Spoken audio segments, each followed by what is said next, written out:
senhores conceituados em uma certa época descobriram a eletricidade. Eles tinham rodelas de metal e de pano molhadas em um ácido, que eles empilhavam umas sobre as outras. Isto fazia uma pilha de rodelas, uma pilha elétrica. Então eles disseram: a eletricidade deve ser alguma coisa que sai por um fio e entra por outro. Então eles escreveram mais de um lado e menos do outro, e decidiram que a eletricidade ia do mais para o menos. Mas tudo isso ao acaso. Para saber ao certo, seria preciso ver de perto os átomos dos fios.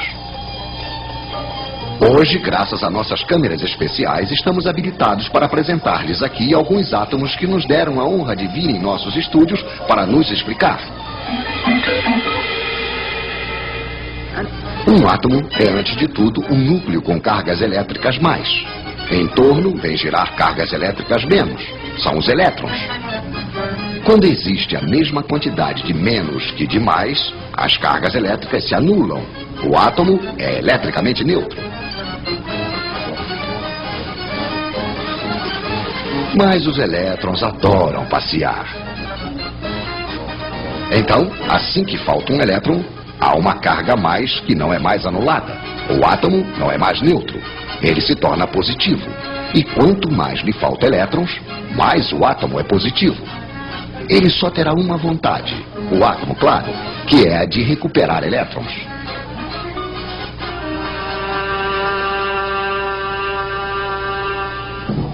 Esses elétrons andarilhos, nós os chamamos de elétrons livres. Só que esses elétrons que andam ao acaso não são os que produzem eletricidade útil. Mas suponhamos que temos dois fios de cobre e entre os dois uma espécie de aspirador de elétrons. De um lado, teremos muitos elétrons livres. É o lado menos. E do outro lado, faltará. Onde os átomos são positivos, é o lado mais. Existe entre os dois fios aquilo que chamamos de diferença de potencial, de volts. Por que volts? Ah, sim, o senhor que tinha inventado a pilha elétrica se chamava Sr. Volta. E quanto mais elétrons faltar de um lado, maior se torna a diferença de potencial. Mais volts há. Ao longo dos fios, os átomos certamente só terão uma vontade: recuperar os elétrons que estão no outro fio. Vamos deixar os elétrons passarem. Vamos fazer-lhes uma passagem, mas estreitíssima. O filamento de uma lâmpada, por exemplo. Então os elétrons se precipitam, se pressionam, se empurram. Os átomos do filamento ficam atrapalhados. Esfrega, esquenta, produz luz.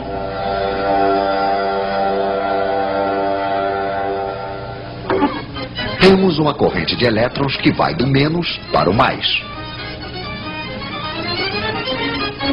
Pois é, os nossos senhores se enganaram de direção. É verdade que eles não sabiam ainda o que eram os elétrons. De um lado, então, uma bomba a elétrons, um gerador. Do outro, um receptor, isto é, um aparelho onde os elétrons passam produzindo energia. Lâmpada, radiador, motor elétrico, etc, etc. Mas se recuperamos energia de um lado, é preciso fornecer do outro lado, ao gerador. Nas pilhas, é energia química. Um ácido ataca um metal. Quando o ácido está usado, não há mais volts. Podemos também utilizar a energia solar. Podemos também fazer girar um ímã diante de uma bobina. Aí é preciso energia mecânica. É um pouco desse modo, porém mais complicado, que é fabricada a eletricidade que chega na casa de vocês. Mas não tentem saber onde está o mais e onde está o menos. É uma corrente que muda de sentido o tempo todo, a corrente alternada. Mas voltaremos a falar disso. Agora sabemos o que é a eletricidade. Entre dois fios, liga-se um gerador. Dentro de um dos fios, temos elétrons demais. Dentro do outro, falta. No outro lado dos fios, os elétrons passam através de um receptor desprendendo energia. Isso faz uma corrente de elétrons. É muito simples. Infelizmente, na prática, não vemos os elétrons. E se vocês quiserem se situar nos circuitos elétricos, precisam de um pouco mais de informação, é claro. Esses senhores vão nos ajudar. O gerador cria entre os dois fios uma diferença de potencial ou tensão. Isso é medido em volts. Obrigado, Sr. Volta. O gerador pode ser uma pilha, uma bateria de carro ou simplesmente uma tomada. O receptor pode ser uma lâmpada, um ferro de passar, um radiador elétrico, enfim, uma quantidade de aparelhos mais ou menos potentes. A potência se mede em watts, em quilowatts. Obrigado, Sr. Watts. Assim que o receptor é ligado ao gerador, uma corrente passa e não se precisa ser diplomado em eletricidade para compreender que se ligarmos uma lâmpada 2 vezes mais potente, vai passar uma corrente 2 vezes mais intensa. Isso supondo que a quantidade de volts não tenha mudado. A intensidade da corrente se mede em amperes. Poderíamos medi-la, é claro, mas não é necessário. Conhecemos a voltagem. Está escrito nas pilhas ou nos contadores. Conhecemos a potência, está escrita nos aparelhos. Basta fazer uma pequena divisão. Intensidade em amperes igual a potência em watts dividido pela tensão em volts. Por exemplo, quanto passa de amperes dentro de um radiador de 1500 watts ligado em uma voltagem de 220 volts? Pois é, passará 1500 dividido por 220, que é igual a 6,8 amperes, se não tivermos errado, é claro. No princípio, para ter eletricidade, certos senhores tinham inventado a pilha elétrica. Dentro de uma pilha, sob efeito da energia química, temos de um lado elétrons menos, do outro não. É o lado mais. Os elétrons se recombinam com os mais, passando no filamento de uma lâmpada, por exemplo. A corrente é contínua, porque os elétrons menos estão sempre do mesmo lado. Outros senhores tinham aperfeiçoado um outro método. Com fios bem isolados, eles faziam uma bobina e na frente divertiam-se em girar um ímã.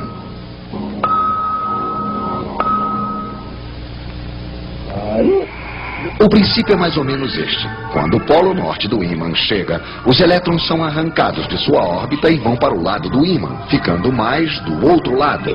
Temos então, como dentro de uma pilha, um mais e um menos.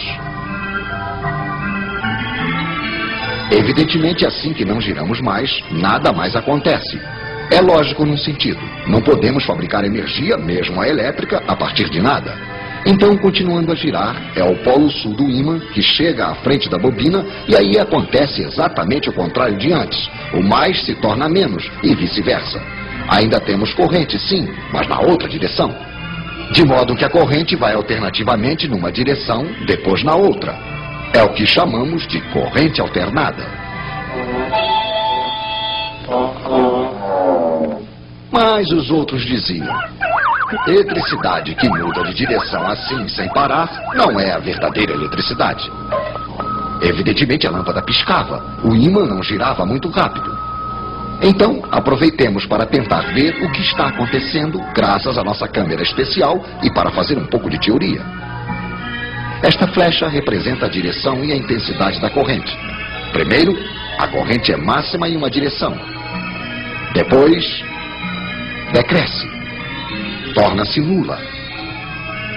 Cresce na outra direção. Decresce de novo. Volta a mudar de direção. E por aí vai. Se a corrente volta a ser máxima em uma direção uma vez por segundo, como aqui, dizemos que a frequência da corrente é de 1 Hz. 2 vezes por segundo, 2 Hz, etc, etc.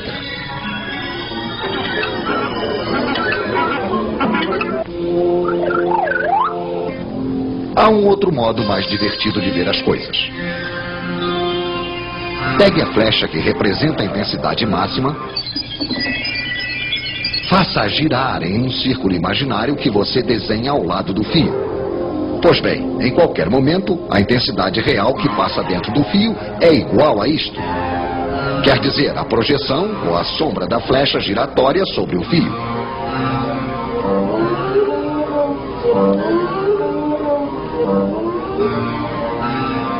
Podemos até fazê-la traçar uma curva. É uma senoide.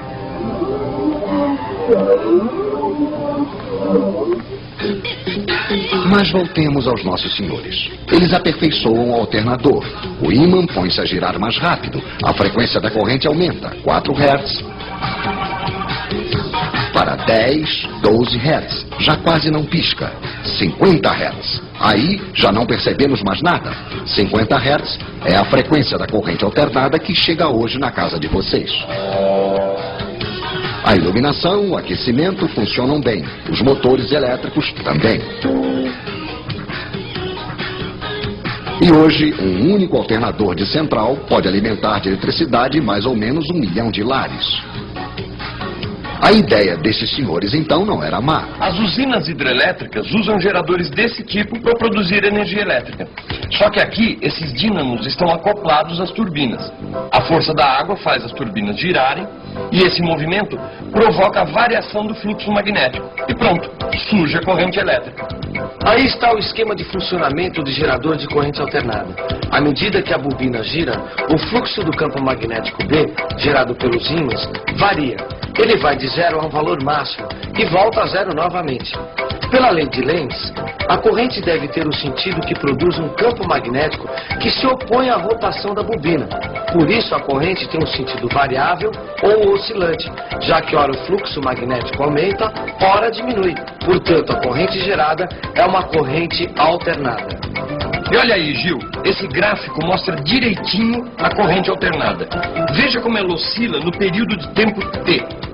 Uma das vantagens da corrente alternada é que ela pode ser gerada diretamente pelo movimento de rotação, como as turbinas das hidrelétricas, que são impulsionadas pela água.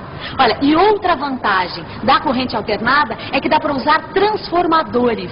Transformadores são aqueles aparelhos que reduzem a voltagem de 220 para 110 volts, não é isso? E podem aumentar também de 110 para 220 volts, Rosinha. Olha, lembre-se, os transformadores podem reduzir ou aumentar qualquer voltagem, e não apenas as conhecidas 110 e 220 volts. Olha só, Rosinha, vem aqui. Olha, essa bobina aqui, certo, é percorrida por uma corrente elétrica. Essa corrente elétrica gera um campo magnético de fluxo variável que vai atingir a outra bobina. E vai criar uma corrente alternada na outra bobina. Isso mesmo, Rosinha. Agora me diga uma coisa, como é que a tensão aumenta ou diminui? Isso depende da relação entre o número de espiras presente na primeira e na segunda bobina. Então, Rosinha, quanto maior a relação entre o número de espiras da primeira e da segunda bobina, maior é a variação entre as voltagens das duas bobinas. Agora, sabe, Vicente, eu estava pensando nessa história toda. Se uma corrente elétrica gera um campo magnético, que por sua vez gera uma nova corrente elétrica, que gera um novo campo magnético, então eu acho que essa história não tem fim, viu? Não, você não acha, não. Essa história realmente não tem fim. Inclusive, no século passado, existia um sujeito, ele chamava-se Maxwell, que ele percebeu isso. Ele sacou que isso era realmente uma sequência interminável. Porque um campo elétrico variando, criando um campo magnético, que vai criar um novo campo elétrico e por aí vai. Inclusive, essa sucessão de campos recebeu o nome de onda eletromagnética. Mas isso aí já é assunto para outra teleaula. Tá bom? Até a próxima. Até a próxima.